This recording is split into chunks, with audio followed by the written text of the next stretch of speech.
mendengarkan podcast ini. Pada kesempatan ini, saya mengajak Bapak Ibu untuk bertanya kepada diri kita masing-masing. Satu pertanyaan yang sungguh-sungguh sangat prinsip. Pertanyaan yang harus kita persoalkan, karena pertanyaan ini lebih penting dari segala pertanyaan. Pertanyaan itu adalah, seberapa serius kita dengan Tuhan? Seberapa serius kita berurusan dengan Tuhan, saudaraku? Memang, saudaraku, hal ini tidak bisa diukur secara nominal dengan angka, atau tidak bisa diukur dengan mudah. Sebab ukuran untuk menentukan seberapa kita serius dengan Tuhan bukan berangkat dari ukuran atau penilaian kita, tetapi harus berangkat dari ukuran dan penilaian Tuhan, saudara. Seberapa serius kita berurusan dengan Tuhan. Tentu kita mengerti apa artinya serius. Serius studi, serius berkarir, serius bisnis, serius membangun rumah tangga, serius menikmati hobi, dan lain sebagainya. Yang untuk itu orang bisa mempertaruhkan, mengorbankan segenap kekuatan yang dimiliki, menyediakan diri, waktu, tenaga, dan kadang-kadang untuk sesuatu yang dianggap paling bernilai, seseorang bisa mempertaruhkan sesuatu, mempertaruhkan diri dan hidupnya tanpa batas. Seberapa kita serius dengan Tuhan, saudaraku? Ini penting, sebab ini sangat menentukan nasib, keadaan selama kita di dunia, bahkan sampai kepada kekekalan, saudara. Banyak orang melewatkan hari hidupnya tanpa memiliki keseriusan yang benar. Jangan saudara berpikir kalau saudara sudah ke gereja, berarti saudara sudah serius dengan Tuhan. Jangan saudara berpikir kalau saudara sudah bisa ke gereja setiap hari Minggu, bahkan mungkin juga hari yang lain, berarti saudara sudah serius dengan Tuhan. Itu belum ukuran serius, saudara. Banyak orang yang tertipu oleh dirinya sendiri, ditelikung oleh dirinya sendiri karena kebodohan ini. Saya sebagai pendeta sudah ditelikung oleh diri saya sendiri. Saya memberi gambaran hidup saya supaya bisa menjadi perbandingan atau inspirasi bagi Bapak Ibu.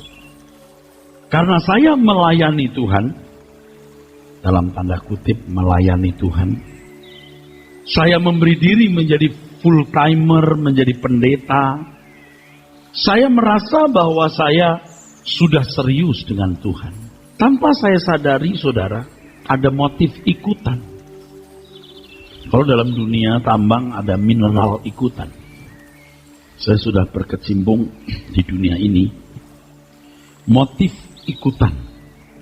Ada udang kecil di balik batu. Jadi di balik pengabdian saya kepada Tuhan ada motif-motif lain, saudara. Paling tidak saya ingin wajar hiduplah. Punya rumah tangga, punya fasilitas, dimanusiakan oleh manusia lain, kalau bisa terhormat, memiliki prestis. Sehingga hampir tidak bisa dibedakan antara memberi hidup atau mencari hidup. Tentu saja pelayan Tuhan itu harus memberi hidup, bukan mencari hidup. Kalau saudara ke gereja hari ini, apakah saudara betul-betul memiliki motif berurusan dengan Tuhan secara pribadi? Berurusan dengan Tuhan secara pribadi. Dan serius atau ada motif ikutan. Termasuk di dalamnya sekedar sebagai orang Kristen harus memenuhi kewajiban, yaitu pergi ke gereja. Saudara, coba periksa dengan serius hal ini, saudara. Ada banyak orang yang menggulirkan hari hidupnya tanpa memiliki tujuan.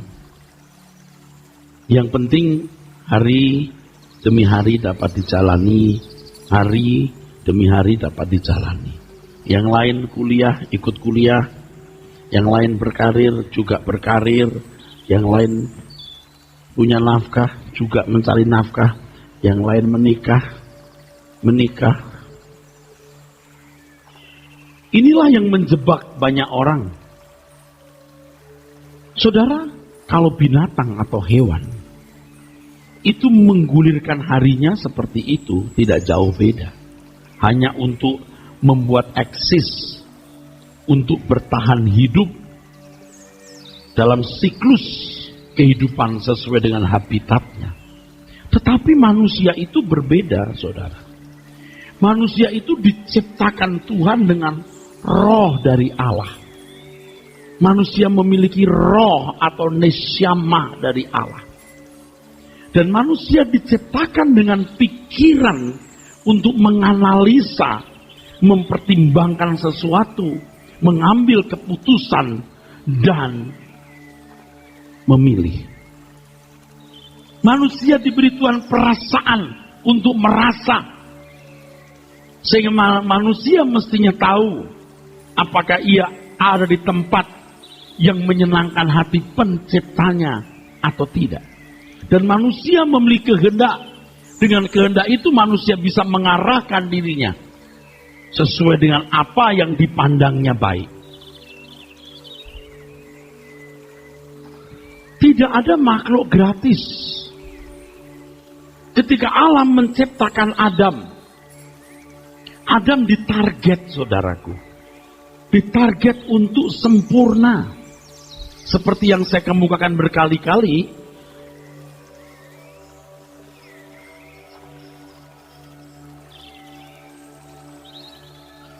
Tuhan memberi mandat Adam untuk menaklukkan bumi. Tentu saja yang ditaklukkan bukan hanya alam fisik, tetapi juga ada yang metafisik. Yang fisik jelas, yang tidak kelihatan, yang metafisik adalah kuasa kegelapan. Adam dikehendaki untuk menjadi manusia yang sempurna, supaya dengan kehidupan yang mentaati Allah Bapa dan menghormati Allah Bapa secara pantas, iblis yang memberontak terbukti berbuat salah. Harus ada perbandingan, harus ada yang membuktikan bahwa iblis salah. Jika ada makhluk yang taat kepada Bapa dan menghormati secara pantas atau secara proporsional. Sebab Lucifer pada mulanya memang diciptakan untuk itu.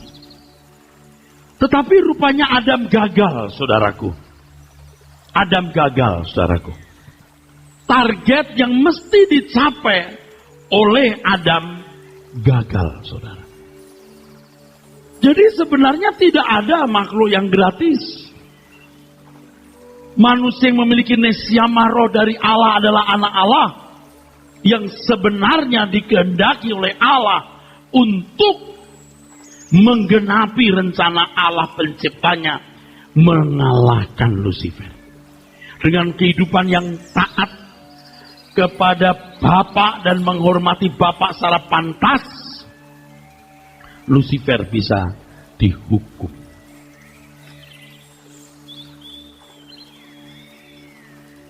Adam harus memilih, saudara, apakah sempurna Jadi berhasil menjadi corpus delicti atau meleset, tidak sempurna. Ini yang dikatakan dalam Roma 3 ayat 23. Semua manusia telah hamartia, jatuh dalam dosa, meleset. Kejatuhan Adam tidak membuat manusia semua jadi binatang yang tidak tahu berbuat baik. Masih bisa berbuat baik. Keturunan Adam harus memilih antara menjadi baik. Baik bukan sempurna, saudara. Baik menuruti hukum atau menjadi jahat. Ditarget lagi. Ketika aku lapar, engkau berikan aku makan, itu baik. Melakukan 10 perintah Allah itu baik, saudaraku sekalian. Di sini, saudaraku. Atau jahat. Nah, kedatangan Tuhan Yesus dengan salibnya kembali membawa manusia untuk bisa mencapai apa yang sempurna. Sekarang kita ditarget untuk sempurna. Atau hanya menjadi baik. Tapi jangan lupa bisa juga menjadi jahat.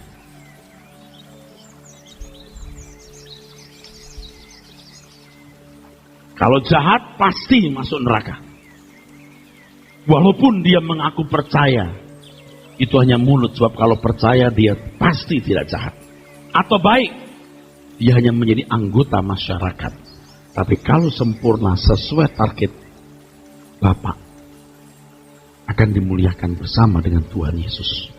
Itulah sebabnya Tuhan Yesus berkata, hendaklah kamu sempurna seperti Bapa di surga sempurna. Boleh beri tepuk tangan. Jadi saudara dan saya harus mengerti, ada pencapaian yang harus kita raih.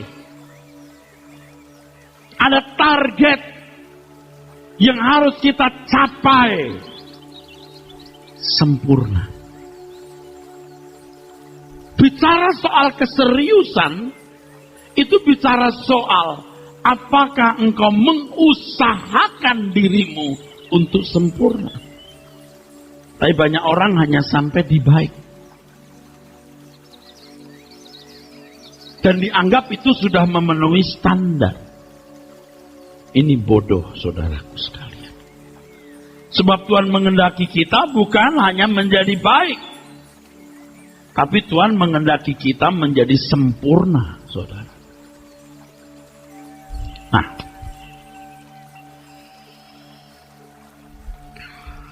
ini kita.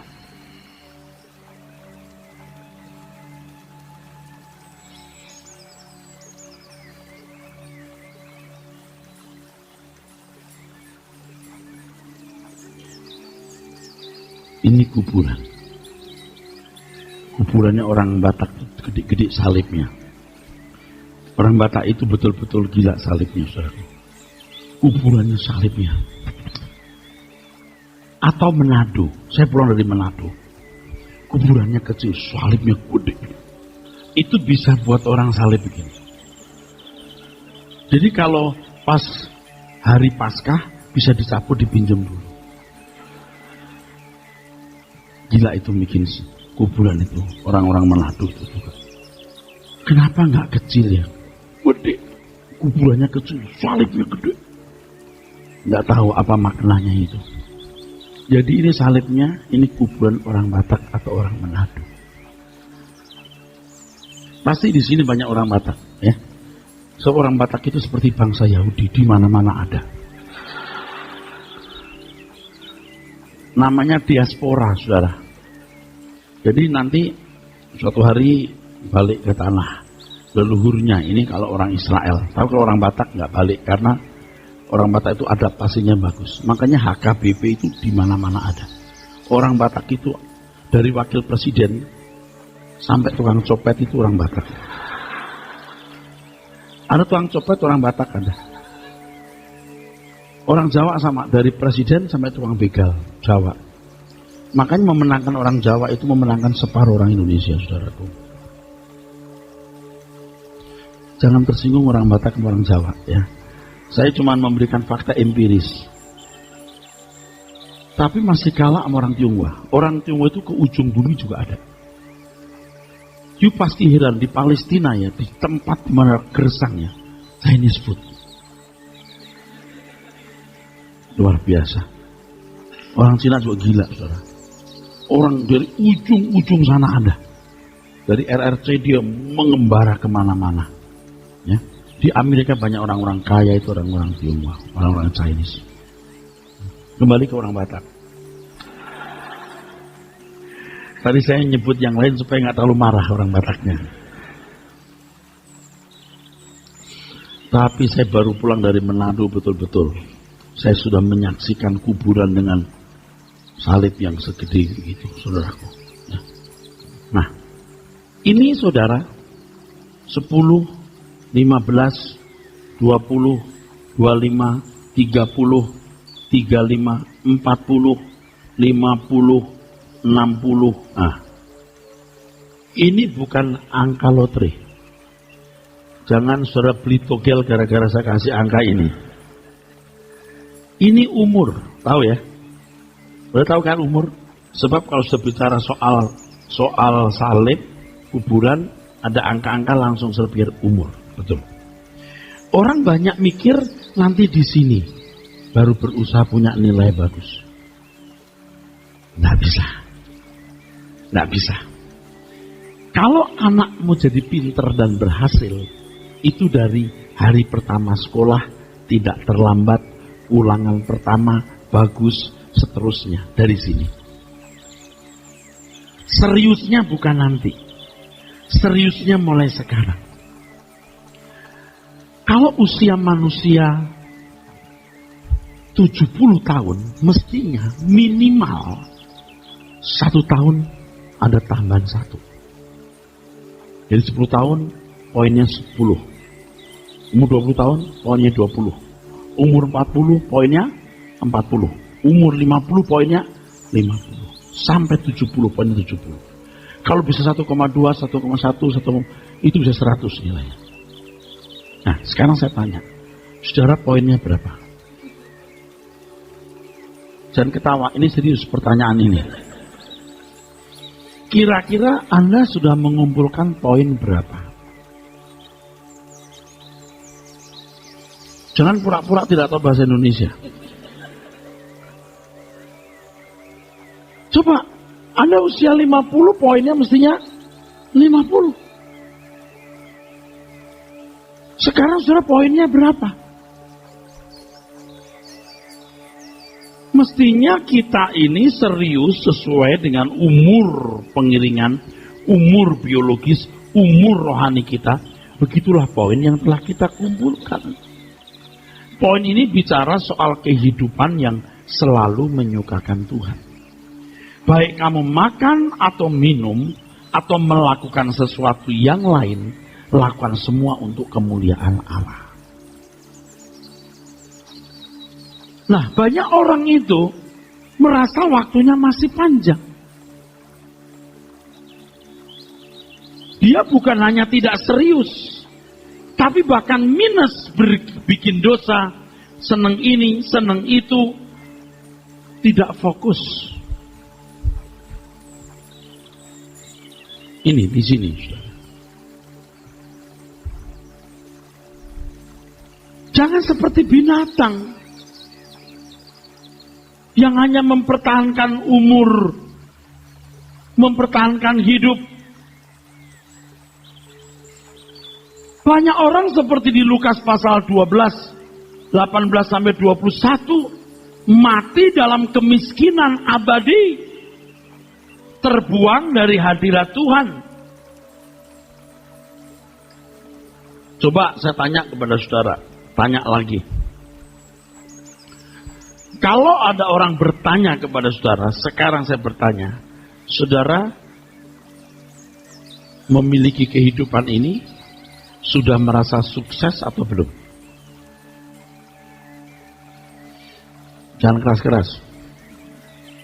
Belum, puji Tuhan. Rata-rata jawabnya belum. Bahkan om yang usianya 70 tahun jawabnya, belum. Loh, tapi lebih banyak yang tidak menjawab. Bertanya, you sudah sukses atau belum? Dengan muka tanpa dosa. Dengan wajah tanpa dosa.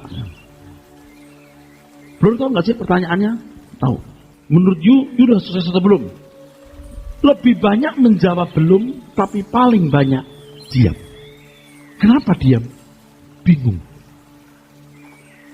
Mungkin juga ada orang, bukan mungkin, saya pastikan, detik terakhir sebelum meninggal ketika ditanya, yuk sudah sukses atau sudah berhasil atau belum? Dia tidak bisa menjawab. Ngerti saudara? Sebab apa itu sukses? Apa itu berhasil? Ketika orang berpikir mendapat gelar S1 merasa puas, merasa sukses, rasanya belum. Lalu kuliah lagi sampai S3. S3 nggak ada kerjaan juga masih merasa belum. Bahkan seandainya Anda punya rumah tangga baik, pangkat tinggi, apalagi tubuh sehat, apalagi anak cucu sempurna, sulit berkata sudah sukses. Hari tua orang sakit-sakitan, hidup tidak ideal. Dan kalau dia anak Tuhan atau orang yang disayang Tuhan, sering Tuhan membuat ada kekurangannya supaya ia tidak menemukan keidealan dalam hidup. Istri sehat, suami sehat, anak baik, menantu baik, cucu cacat. Mengerti? Cucu baik, menantu baik, anak baik, istri sakit. Mesti ada. Sulit mengatakan apa itu sukses atau berhasil. Nah, tapi saya mau beritahu kepada saudara, ukuran serius dengan Tuhan itu diukur dari seberapa saudara sungguh-sungguh berusaha mencapai target yang dikehendaki Allah seperti yang dimaksud oleh Tuhan menciptakan manusia, yaitu menjadi sempurna. Tepuk tangan. Saya harus bicara terus di sini. Dan saya harap khotbah ini seperti strom yang membuat saudara alert. Apa sih tujuan hidupmu? Iya ya. Hanya menggulirkan hari, bisa makan, punya fasilitas, menikah. Nanti di umur-umur tertentu Anda menyimpang kanan kiri, memang tidak bermaksud pindah agama atau berkhianat kepada Tuhan Yesus, atau bahkan Anda mungkin orang baik, tapi tidak sungguh-sungguh mau mencapai target yang Tuhan kehendaki.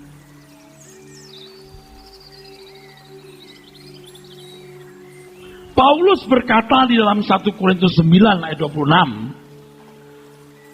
sebab itu aku tidak berlari tanpa tujuan dan aku bukan petinju yang sembarangan saja memukul. Harus jelas di mana garis finishnya dan apakah aku mencapai sesuai dengan yang diinginkan oleh Tuhan. Lalu kalau bicara soal target sempurna, ini kan abstrak, saudaraku.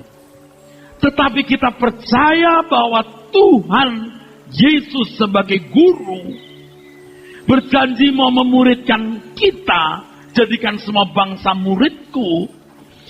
Guru agung kita melalui Roh Kudus pasti mau berurusan dengan kita. Masalahnya kita mau berurusan nggak dengan Tuhan? Anak-anak sekolah yang punya target ranking 1 beda dengan anak-anak yang tidak memiliki target ranking. Yang penting di sekolah. Bahkan kadang-kadang kalau temannya berkata, yuk kita ke mall, bajunya dibuka, dia pakai kaos, dilipat bajunya dalam. Tidak serius. Ngerti nggak target kita ini? Saudaraku, dulu saudara waktu muda, Saya hidup di tengah-tengah masyarakat orang-orang Bangka Belitung. Sinmung, Ngaicon, Aihi. Sampai sekarang anak saya kalau pergi, Papa Ngaihi, artinya dia pergi. Sampai saya juga tahu sebagian kata-kata dalam bahasa Bangka. Istri saya dari Bangka, Belinyu tepatnya, tapi sudah lahir dan besar di Jakarta. Pulau Bangka, bukan Tua Bangka ya. Nah, waktu muda, saya perhatikan percakapan mereka. Ini orang-orang materialistis. Saya tidak mengatakan semua orang Belitung, orang Bangka materialistis ya. Tapi waktu itu di kelompok itu, kalau ngomongin, kalau kongko-kongko, kalau ngomong-ngomong yang diomongin itu, Lim Solyong, Pak Mutariati, Pak Lim, gitu, Pak Ciputra. Pokoknya tokoh-tokoh konglomerat kaya yang berdarah Tionghoa. Itu udah kayak dewa. Saya tidak menjolimi atau mencemarkan nama baik bapak-bapak ini loh. Saya cuma mengatakan orang-orang itu loh yang mendewakan harta. Terus yang pernah punya bank apa gitu, nggak boleh sebut lah pokoknya. Nah, didewakan, ngomongnya itu duit. Dan orang-orang yang sukses di materi ini, wah dianggap kayak dewa-dewa. Wah dia sudah punya loh pabrik lagi di Cina, oh dia lagi punya tanah luas gitu loh saudara. Setelah itu ngomongin lagi soal apartemen, soal rumah, model baju. Nanti bicara lagi soal jalan-jalan kemana. Pikirannya duniawi. Kasihan. Itu pun belum tentu mereka kaya loh. Kasihan. Udah miskin, matre lagi. Betul. Kasihan. Karena itulah yang diidola. Dan kalau sampai mereka di hari tua belum berubah, mungkin nggak bisa berubah lagi, Ustaz. Ya, apa sih sukses itu? Di mata mereka banyak duit. Tapi ada orang yang suksesnya itu adalah punya gelar. Saya baru ketemu dengan orang yang berkata, Pak, disebut aktivisnya punya 15 gelar. Tapi satu acara TV 56. Waduh gila. Itu cuma 5 deret namanya. Gelar tok. Kalau pendeta seperti saya, dulu waktu muda, yang namanya sukses itu pendeta besar. Gedungnya besar. Khotbah di Senayan. Otaknya begitu. Makanya perhatikan saudaraku, kalau STH menjadi pengerja, aktivis, dia ikut pendeta. Lalu deket-deket sana, deket-deket sini, punya temen, lalu buka baru. Itu penyakitnya. Dari dulu begitu, STH itu. Tidak semua STH begitu, tapi ceritanya sudah biasa begitu. Daripada jadi tongkol tapi kuli, tapi teri, bos. Mau jadi gembala. Nggak salah kalau memang Tuhan suruh kamu jadi gembala. Tapi kalau tidak, bahaya. Akhirnya orang-orang seperti saya ini tertipu diri sendiri. Merasa sudah serius dengan Tuhan. Full timer loh. Full timer gitu loh. Aktivis-aktivis ini ya. Kalian jangan sampai tertipu dirimu sendiri. Kita melebih dari jemaat. Aktivis gitu loh. Choir gitu loh. WL gitu loh. Singer gitu loh. Itu belum jaminan serius saudaraku. Keseriusan saudara itu diukur dari seberapa engkau berusaha mencapai target. Nah masalahnya kita juga tidak tahu apakah sampai 70 tahun. Sebab check out kita itu bisa kapan saja. Makanya tiap hari kita mesti memeriksa. Tuhan, menurut penilaianmu aku udah serius belum? Menurutmu aku udah serius belum Tuhan? Dipersoalkan. Tidak mungkin Tuhan tidak berbicara. Tidak mungkin Tuhan menjebak seseorang dengan berkata, aku tidak kenal kamu, pada waktu orang tersebut tidak punya kesempatan memperbaiki diri. Tidak mungkin Tuhan berbuat begitu. Jauh-jauh hari, kita yang mestinya serius mempertanyakan kepada Tuhan, Tuhan, berapa nilaiku? Sudah berapa banyak poin yang telah kukumpulkan? Di matamu aku sudah serius belum? Tuhan pasti berbicara.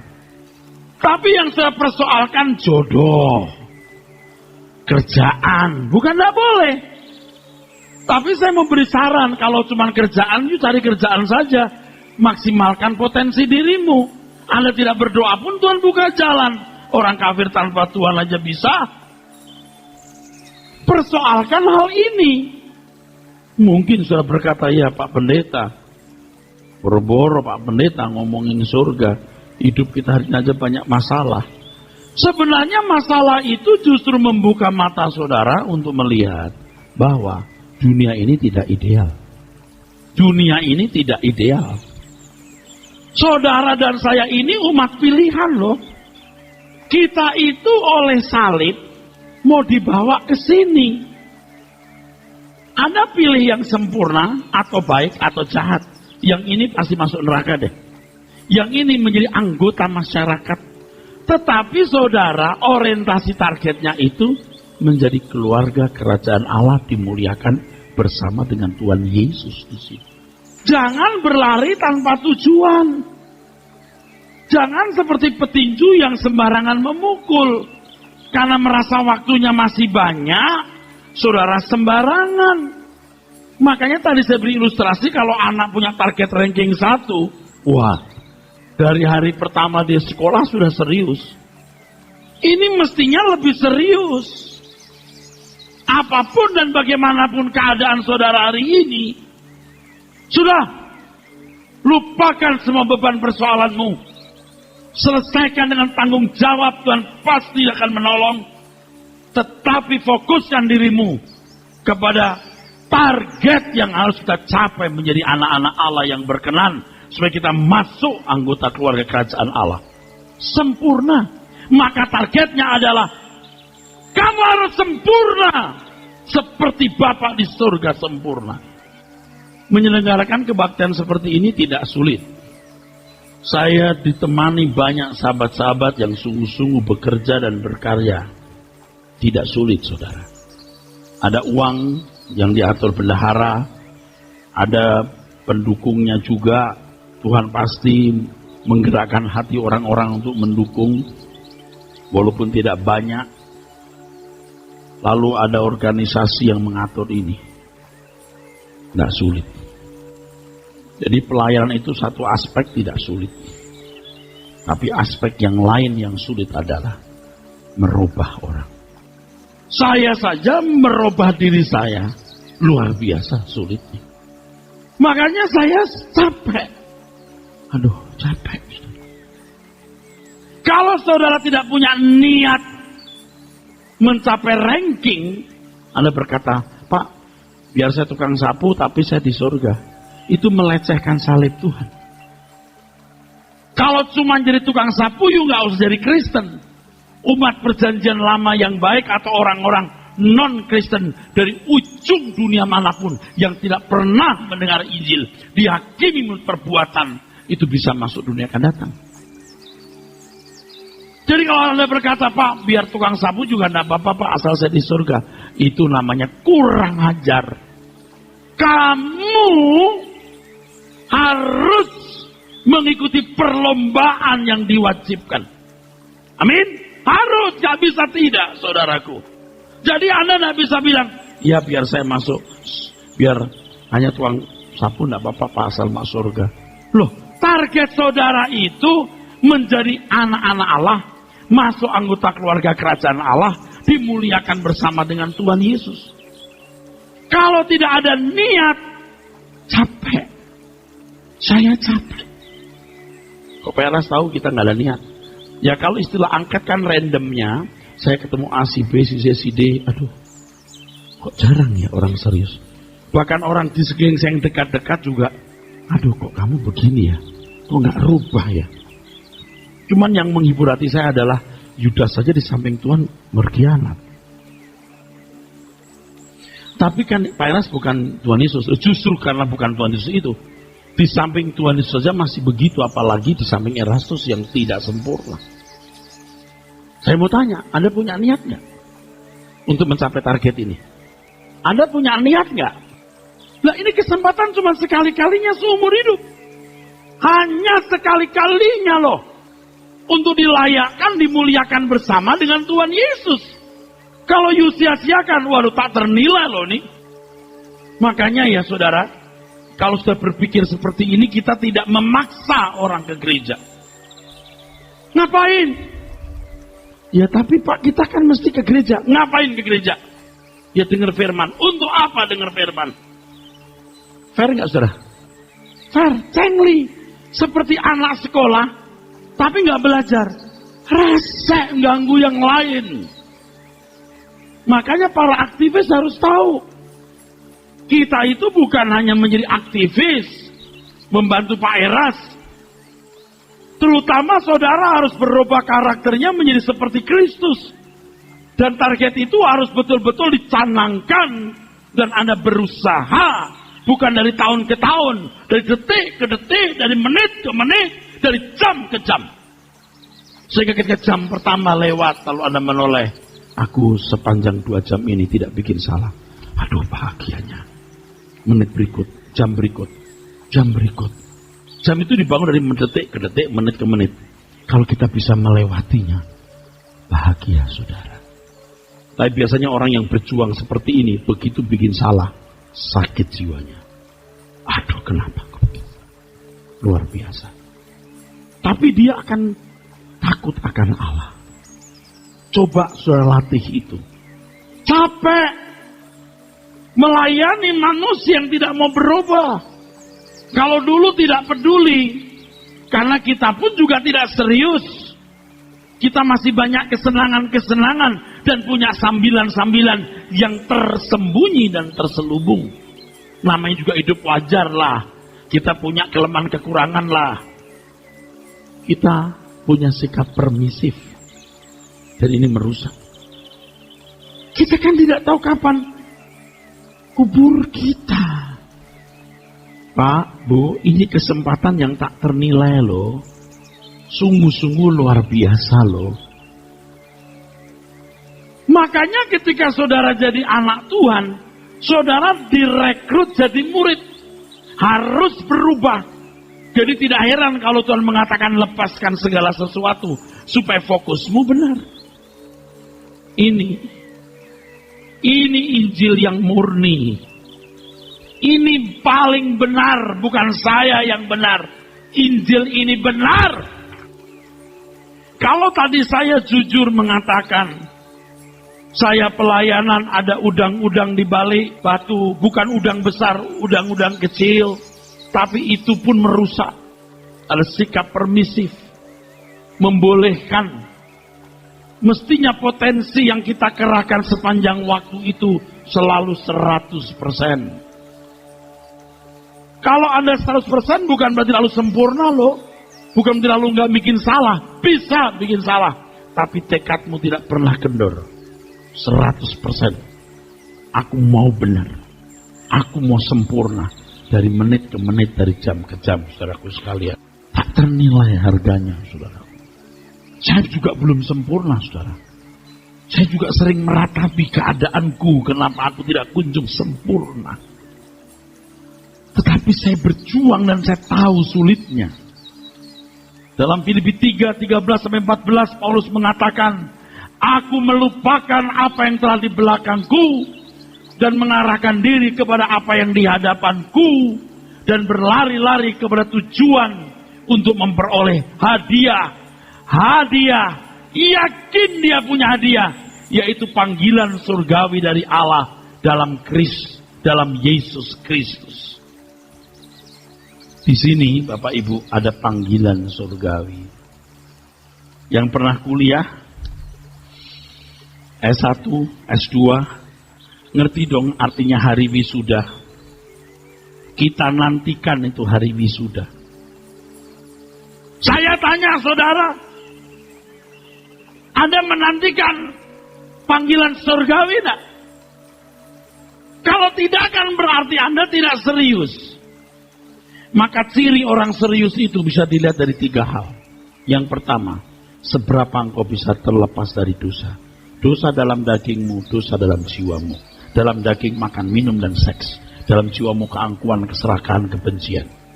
Mesti dikupas satu persatu. 2. Seberapa engkau membela Tuhan? Seberapa engkau berani membela Tuhan? 3. Seberapa engkau merindukan bertemu dengan Tuhan dan merindukan masuk kerajaannya? Panggilan surgawi. Kematian itu pasti. Wisuda itu pasti. Kemuliaan itu pasti. Sehingga kematian harus menyenangkan. Paulus berkata, bagiku hidup adalah Kristus dan mati adalah keuntungan. Itu standarnya. Mestinya sungguh-sungguh kita menantikan hari kematian kita karena standarnya Kristus. Paulus yang ikut jejak gurunya berkata, bagiku hidup adalah Kristus dan mati adalah keuntungan. Ada panggilan surga. Kematian itu puji Tuhan. Kematian itu puji Tuhan. Kematian itu puji Tuhan. Karena indah, saudaraku. Tetapi kalau orang tidak sungguh-sungguh, mana dia menantikan panggilan surgawi? Saya nggak tahu bagaimana membahasakan kalimat ini, saudara. Bahwa aku pasti mati. Betapa indahnya. Jalan ini pasti berakhir. Betapa indahnya. Jalan ini ada ujungnya. Betapa indahnya. Bukan takut mati, tapi senang bertemu Tuhan dan menerima panggilan surgawi itu. Standar kita sudah terlalu jauh selama ini. Kita salah. Ini Kristen yang benar, saudara. Jadi untung Tuhan ya membunuh Adam. Kematian itu sebenarnya solusi, saudaraku. Kalau orang bertanya, kenapa manusia mati? Kenapa manusia mati? Jawab dogmatis teologisnya adalah karena manusia jatuh dalam dosa. Ya tapi kenapa mesti mati? Ya karena manusia telah jatuh dalam dosa. Ya tapi kenapa mesti mati? Jawabnya, itulah hukumannya. Ya tapi kenapa hukumannya mesti mati? Kenapa nggak dibuat kerdil kepala besar kaki kecil? Dirubah aja tuh mukanya di monster gitu. Kenapa mesti mati? Kenapa manusia harus mati? Supaya hidup berharga. Tuhan bunuh saja 70 tahun. Cukup supaya hidup berharga. Karena setelah mati ada kebangkitan. Panggilan surgawi. Begitu saudaraku. Untung cuma 70 tahun seandainya Tuhan beri kita umur 7.000 tahun. Waduh. Baru sakit gigi 3 hari nyut-nyut. Setengah mati apalagi kalau sakit gigi sampai 3 tahun. Kalau Tuhan kasih umur 7 juta tahun. Apa nggak amsyong kita. Punya 1 bisul aja nyut-nyut semalam suatu nggak tidur. Apalagi 20 bisul. Dan sakitnya 2 bulan. Siksaan. Tuhan baik memberikan kita 70 tahun. Jadi kalau ada orang nyanyi panjang umurnya. Sepanjang-panjangnya 70 tahun, Bu. Wah, panjang. Cuman 70 years. Justru kekekalan itu yang penting. Kan kalau ulang tahun tuh kayak umur jadi panjang gitu. Panjang umurnya, panjang umurnya, panjang umurnya serta mulia. Seberapa mulianya kamu? Sebab hidup yang penting bukan panjangnya tapi dalamnya. Bukan panjangnya tapi mutunya. Serta mulia. Aduh. Mestinya kalau yang jujur gini. Pendek umurnya, pendek umurnya, pendek umurnya, segera mati, segera mati, segera mati. Sebab ketika saudara ulang tahun, umurmu dipotong setahun. Oh panjang? Enggak. Sebenarnya kalau saya nyanyi pas panjang umurnya, kalau saya ingat, saya suka diem gini. Aku jujur nggak yang ngomong ini ya? Panjang umurnya. Tapi hati saya mengatakan, kayaknya tambah pendek deh orang ini. Tapi kan kita kan ini apa namanya, ya udahlah. Kesantunan dunia lah. Panjang umurnya, salah itu mestinya. Pendek umurnya, pendek umurnya, pendek umurnya, segera mati, masuklah ketiga. Itu lebih jujur. Itu lagunya. Saudara pulang harus mengucapkan kalimat kematian itu indah. Tadi kan kematian itu puji Tuhan. Itu yang benar, tapi itu tidak bisa dikenakan kepada semua orang. Nanti kalau di rumah ada berita, Cici, kenapa? Mati. Puji Tuhan. Kenapa Cici kamu bilang puji Tuhan? Kematian itu indah. Buat Cici mah indah, buat Imam Syong. Oke, saudaraku. Jadi harus 100%. Mulai sekarang semua fokusnya harus Tuhan. Panggilan surgawi itu indah. Puji Tuhan aku harus mati. Aduh, bener-bener deh. Ini bukan berarti nanti kalau naik pesawat lagi duk. Bagus. Ayo terus jatuh. Sebelah saudara langsung plok. Digampar sama sebelahnya. Plok. Sebab sebelahnya lagi begini. Terus lihat saudara sudah begini. Ayo jatuh. Yes. Kruk yes. Ayah, terus aduh. Terus sebelahnya lagi begini. Ibu kenapa? Enggak. Kematian itu indah. Aku harus mempersiapkan diri. Saat yang indah, hari kematian. Di pembaringan terakhirku nanti, sahabat sejati. Amin. Yakin dijemput? Pasti dijemput? Apa alasan you yakin pasti dijemput? Apakah tiap pagi Anda menjemput Tuhan?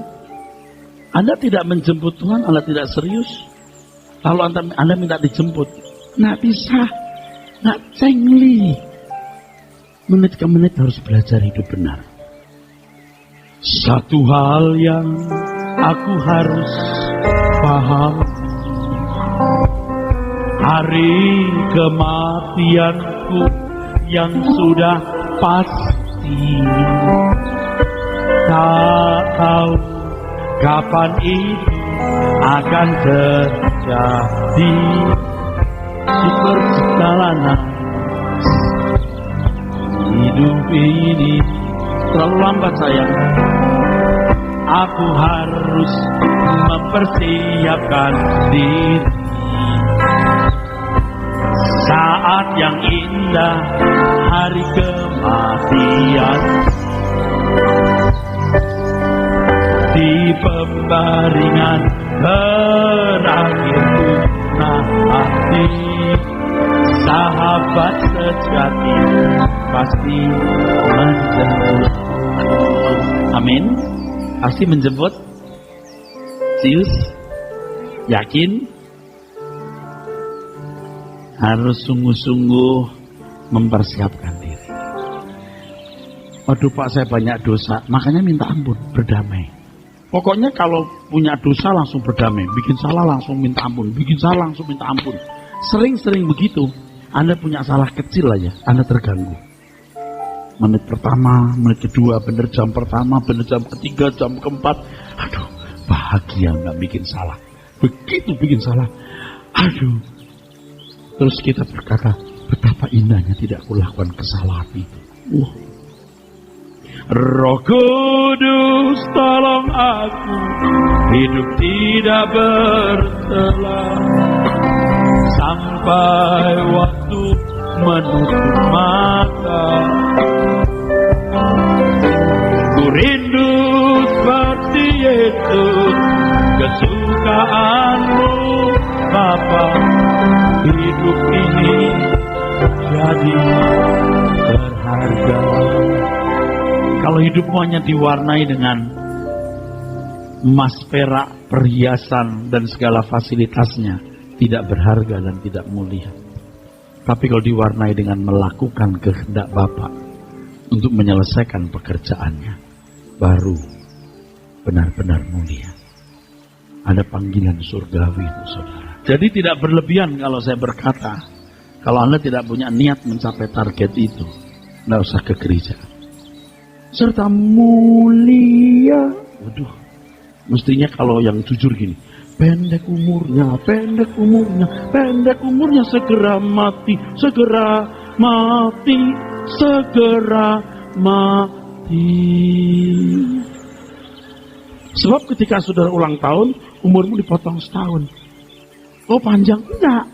Sebenarnya kalau saya nyanyi pas panjang umurnya, kalau saya ingat, saya suka diem gini. Aku jujur nggak yang ngomong ini ya? Tapi hati saya mengatakan, kayaknya tambah pendek deh orang ini. Tapi kan kita kan ini apa namanya, ya udahlah. Kesantunan dunia lah. Panjang umurnya, salah itu mestinya.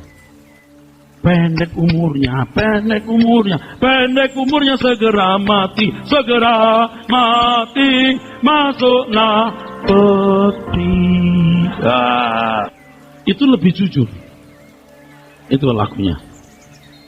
Saudara pulang harus mengucapkan kalimat kematian itu indah. Tadi kan kematian itu puji Tuhan.